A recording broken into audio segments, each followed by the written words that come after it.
Hola, buenas tardes. Mi nombre es Emanuel Morales y a continuación voy a presentar la resolución de un problema de programación lineal mediante el método de doble fase.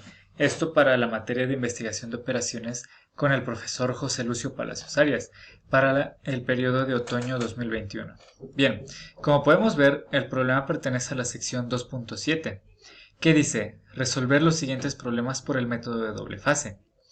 Y el problema dice, se va a organizar una planta de un taller de automóviles donde van a trabajar electricistas y mecánicos.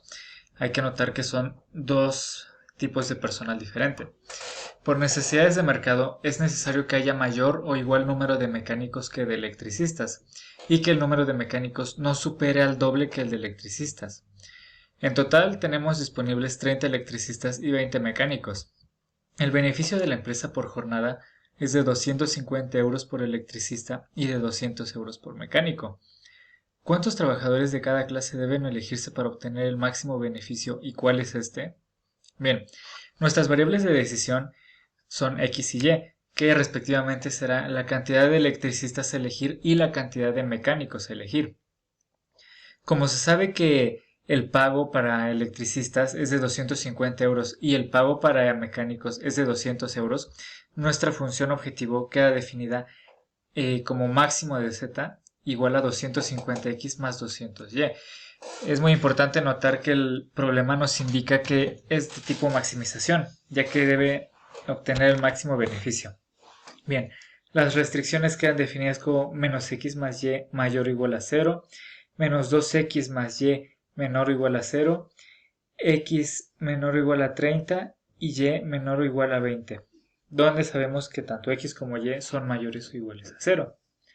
Bien, el primer paso del método es pasar el problema de programación lineal a uno de tipo maximización, con coeficientes de restricción no negativos en cada restricción y con condiciones de no negatividad de las variables de decisión. Nos queda ya definido de esa manera desde un inicio, ya que pues el problema nos indica que debe ser de maximización. Lo siguiente es pasar a la forma estándar el problema. Para hacer esto sumamos variables de holgura a cada restricción de tipo menor o igual, se restan variables de exceso a cada restricción de tipo mayor o igual, y a las restricciones de tipo igual, las que son ecuaciones, no se agrega nada.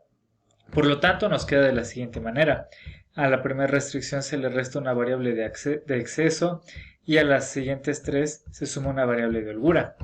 Todas estas variables, junto con x y y, son mayores a 0. Bien. Lo siguiente. En cada restricción donde se restó una variable de exceso y por cada restricción de tipo igual, donde nada se agregó, debemos sumar una variable positiva r, que es una variable artificial. En este caso, únicamente tenemos una restricción donde se restó una variable de exceso, a la que debemos sumar la variable artificial r1. Lo siguiente es igualar la función objetivo a 0 mediante un despeje simple. Esto pues todos lo sabemos hacer, simplemente pasando al otro lado e invirtiendo el signo de cada elemento. Posteriormente debemos crear el nuevo problema de programación lineal de la forma mínimo de S igual a la suma de las variables artificiales R, sujeto a las mismas restricciones del problema precedente, donde m es el número de variables artificiales agregadas anteriormente.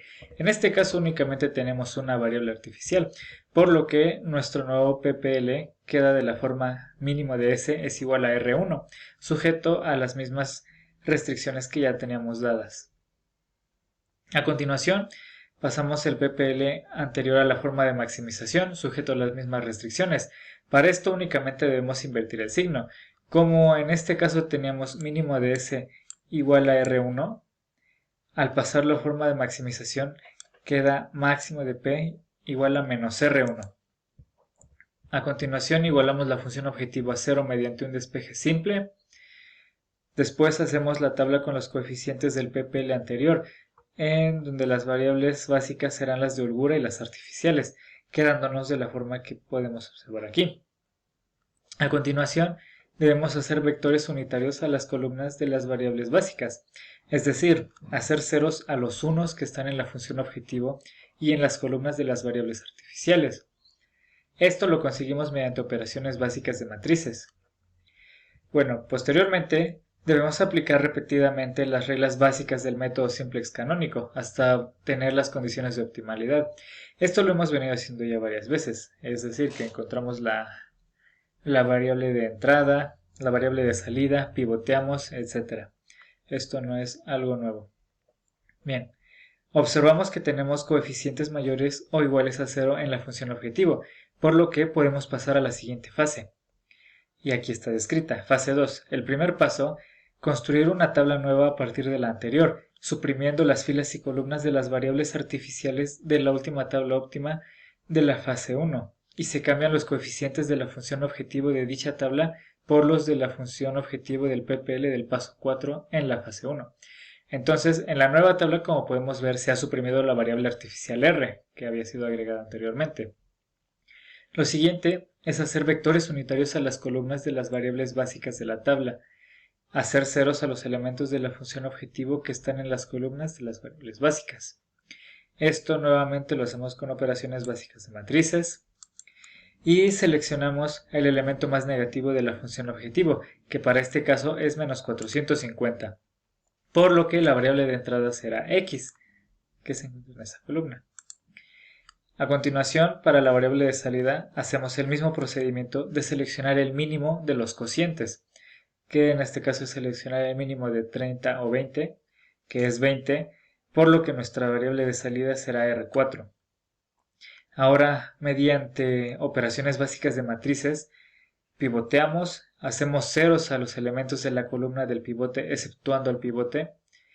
Y bien, ahora se observa para esta tabla que todos los coeficientes de la función objetivo ya son mayores o iguales a 0, por lo que hemos llegado a las condiciones de optimalidad. Esta es la tabla óptima. De tal modo, tenemos que z, el valor de z es igual a 9000, x igual a 20 y y igual a 20. ¿Cómo se concluye el problema?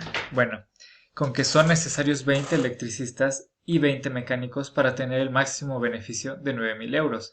Como podemos ver, aquí está el problema resuelto en Tora, que nos da exactamente los mismos valores, por lo que hasta aquí termina el proceso. Les agradezco mucho por su atención y nos vemos hasta la próxima.